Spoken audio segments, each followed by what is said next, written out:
এবার ঈদে আপনারা যদি খুবই সহজেই কোনো ধরনের ডেজার্ট তৈরি করতে চান তাহলে এই রেসিপিটা আপনার জন্য। আসসালামু আলাইকুম everyone, welcome back to my channel Tahmila's kitchen. আজকে খুব সহজ আর খুব মজার একটা আরাবিয়ান ডেজার্ট দেখাচ্ছি, আর এটার নাম হচ্ছে মাহলাবিয়া বা মালাবি। বেসিক্যালি এটা একটা মিল্ক পুডিং যেটা রোজ সিরাপের সাথে সার্ভ করা হয়। ঘরে থাকা উপকরণ দিয়ে কিভাবে খুব সহজেই মাহলাবিয়া তৈরি করা যায় আজকে সেই রেসিপিটি শেয়ার করব। মাহলাবিয়া তৈরি করার জন্য প্রথমেই লাগছে আমার 2 কাপ পরিমাণ দুধ, মানে হাফ লিটার আমি এখানে ফুল ক্রিম লিকুইড দুধটা নিয়েছি। তারপর দিয়ে দিচ্ছি 1/4 কাপ পরিমাণ চিনি।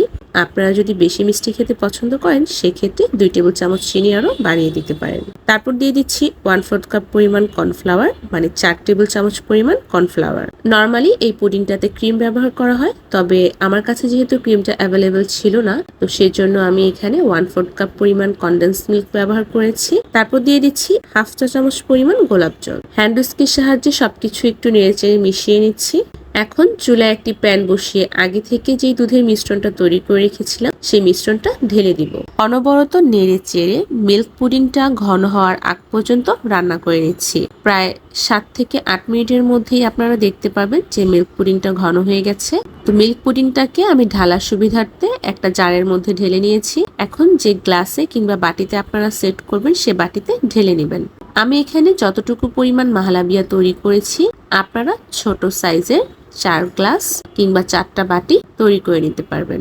নর্মাল টেম্পারেচারে এই ডেজার্টটাকে ঠান্ডা করে ফ্রিজে 4 ঘন্টার জন্য রেস্টে রেখে দিচ্ছি। 4 ঘন্টা পর মিল্ক পুডিংটা কিন্তু একদমই সেট হয়ে গেছে। এখন এর উপরে দিয়ে দিচ্ছি রুয়াবজা। আপনারা চাইলে আলাদা করে রোজ সিরাপ তৈরি করে নিতে পারেন, তবে আমি যেহেতু খুবই সহজভাবে তৈরি করার চেষ্টা করেছি তাই আমি এখানে রুয়াবজাটাই দিয়ে দিচ্ছি। তার উপরে দিয়ে দিচ্ছি কাজু বাদাম কুচি আর পেস্তা বাদাম কুচি। আপনারা চাইলে এখানে ড্রাই কোকোনাটটাও ব্যবহার করতে পারেন, তবে আমার কাছে অ্যাভেলেবেল ছিল না, যার কারণে আমি এখানে বাদাম দিয়ে ডেকোরেট করে নিচ্ছি। আপনারা চাইলে এবার ঈদে মালাবি কিংবা মাহলাবিয়া এই ডেজার্টটা তৈরি করে নিতে পারেন। তৈরি করা যতটাই সহজ, দেখতে কিন্তু অনেক বেশি আকর্ষণীয় ও লোভনীয়। আমার রেসিপিটা যদি আপনাদের কাছে ভালো লেগে থাকে তাহলে আমার চ্যানেলটাকে সাবস্ক্রাইব করে দিয়ে আমার পাশে থাকবেন। আর আপনারা নেক্সট কোন ভিডিও দেখতে চান আমাকে কমেন্টে অবশ্যই জানাবেন। আল্লাহ হাফেজ।